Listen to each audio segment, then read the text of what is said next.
Black holes are some of the most amazing and mysterious objects in the universe.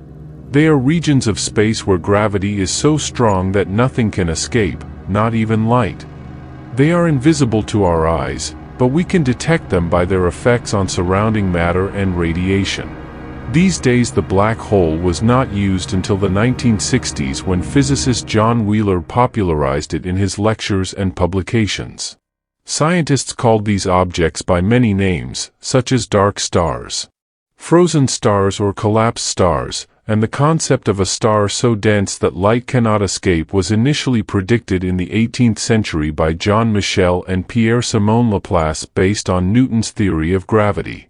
Therefore, where do black holes form? Depending on their size and origin, black holes can form in a variety of ways.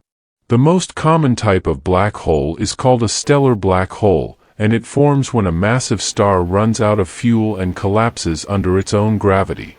This process releases a massive amount of energy, resulting in a supernova explosion that blows away most of the star's outer layers, but the core of the star remains and becomes a black hole.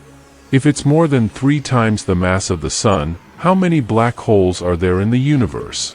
It's difficult to estimate how many black holes there are in the universe because they're difficult to observe directly, but based on theoretical models and indirect evidence, scientists believe there may be as many as 100 million stellar black holes in our galaxy alone, and not just in our galaxy, yet we've not found any conclusive proof of their existence.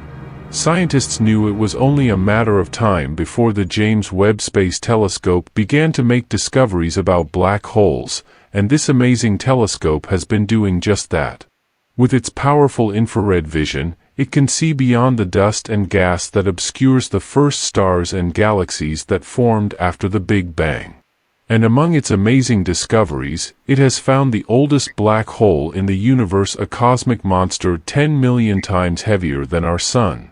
How did JWST discover the black hole? Despite the fact that the black hole is at the center of a baby galaxy that formed just 570 million years after the Big Bang when the universe was only about 4% of its current age, this galaxy is so far away that its light has taken 13.2 billion years to reach us, making it one of the most distant objects ever observed. JWST used 2 of its infrared cameras to find this black hole, the mid-infrared instrument, or MIRI, and the near-infrared camera, or NIRCam. Both of these cameras have built-in spectrographs, which are devices that split light into its component frequencies or colors by analyzing the spectrum of light from the galaxy. They could measure its redshift, which is a measure of how much light has been stretched by the expansion of the universe. The galaxy hosting the black hole has a redshift of 12.5, which means that its light has been stretched by a factor of 130.5 since it was emitted. This is one of the highest redshifts ever measured, and it indicates that JWST is looking at a very early stage of cosmic history. But how did JWST know that there is a black hole at the center of this galaxy? The clue was in the light. The galaxy is very bright in infrared wavelengths, which means it's emitting a lot of heat. This heat comes from gas and dust falling into a supermassive black hole, forming an accretion disk around it. As the material gets closer to the black hole, it gets hotter and hotter until it emits high-energy radiation such as X-rays and gamma rays. Some of this energy escapes from the accretion disk, but some is absorbed by the dust and gas around it, which re-emits it as infrared radiation by comparing the brightness and color of the galaxy at different infrared wavelengths. JWST was able to estimate the mass and temperature of the black hole and its accretion disk. The results showed that the black hole has a mass about 10 million times that of the Sun, and its accretion disk has a temperature about 1 million degrees Celsius or 1.8 million degrees Fahrenheit. This discovery is significant for several reasons. First, it demonstrates that JWST can detect very faint and distant objects that were previously invisible to other telescopes. This opens up new possibilities for exploring the early universe and learning more about how stars, galaxies, and black holes formed. Second, It calls into question our understanding of how supermassive black holes grow and evolve.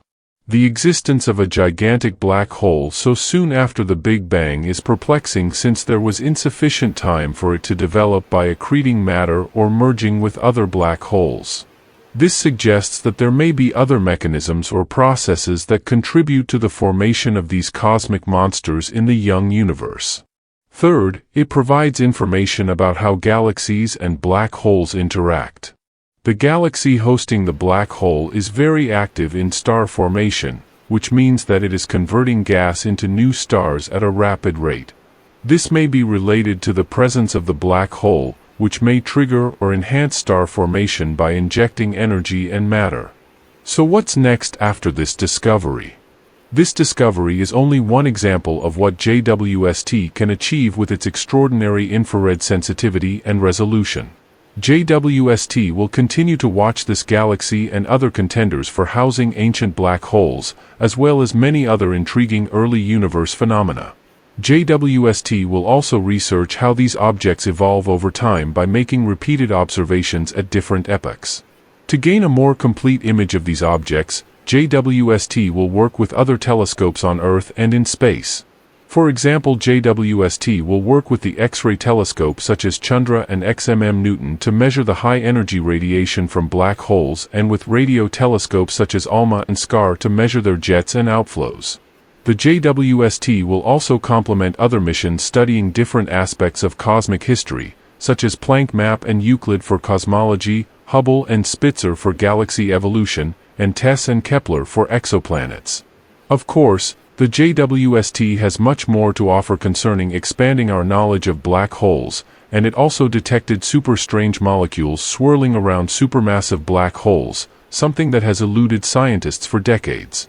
PAWs are exceedingly prevalent in the cosmos and have been discovered in a variety of locations, including interstellar dust comets and meteorites. Even on Earth, PAWs are important for a variety of reasons. They can be building blocks for life, traces for star formation, and indicators of environmental pollution.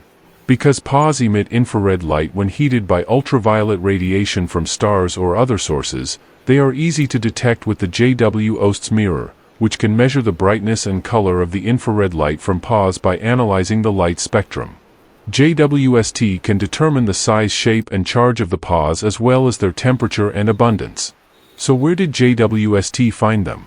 JWST found PAWs in the centers of 3 active galaxies, which are galaxies that have supermassive black holes at their cores. These black holes are millions or billions of times more massive than the Sun, and they are surrounded by disks of gas and dust that fall into them as the material gets closer to the black hole. It gets hotter and brighter, emitting intense radiation across the electromagnetic spectrum. This radiation can also affect the surrounding environment, creating jets, winds, and the outflows of matter and energy. The 3 galaxies that JWST studied are NGC 6552, NGC 7319, and NGC 7469, which are located between 200 million and 370 million light-years away from Earth. They are part of a larger sample of active galaxies that JWST is observing as part of a program called AGN March.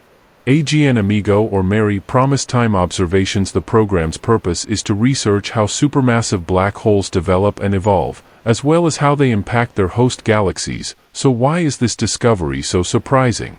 This discovery surprised scientists because previous models predicted that harsh radiation from supermassive black holes would destroy all PAWs in their vicinity, leaving only atomic or molecular hydrogen behind.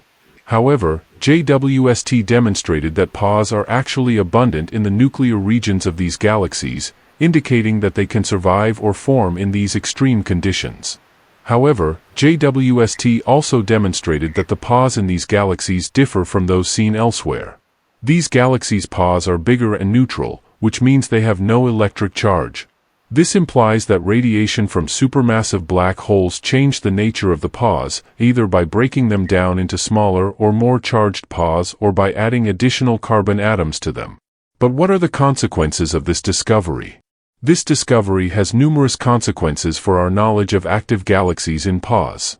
First, it demonstrates that JWST is a strong instrument for investigating these objects, as it may disclose characteristics that other telescopes were previously unable to expose. JWST can track these objects over time to examine how they develop and evolve. It tests our models of how supermassive black holes impact their environs. The presence of pause in these galaxies implies that complex chemical processes involving gas, dust, and radiation are occurring near the black holes. These processes may have implications for how matter flows into or out of the black holes and how they influence star formation and galaxy evolution. Fourth, the presence of pause complicates our use of pause as indicators for star formation. Based on their infrared emission, pause are frequently used to determine how much star formation is occurring in a galaxy. However, if pause is also created or modified by supermassive black holes, then their emission may represent not just star formation but also other causes. Finally, it raises concerns regarding the function of pause as possible building blocks for life. Pause are thought to be important precursors for more complex organic molecules that may be involved in life processes. However, if pause can survive or form in harsh environments near supermassive black holes, they may also be exposed to high energy rate creation that could damage or destroy them. This could affect their suitability as biological materials or their ability to transport them to other places.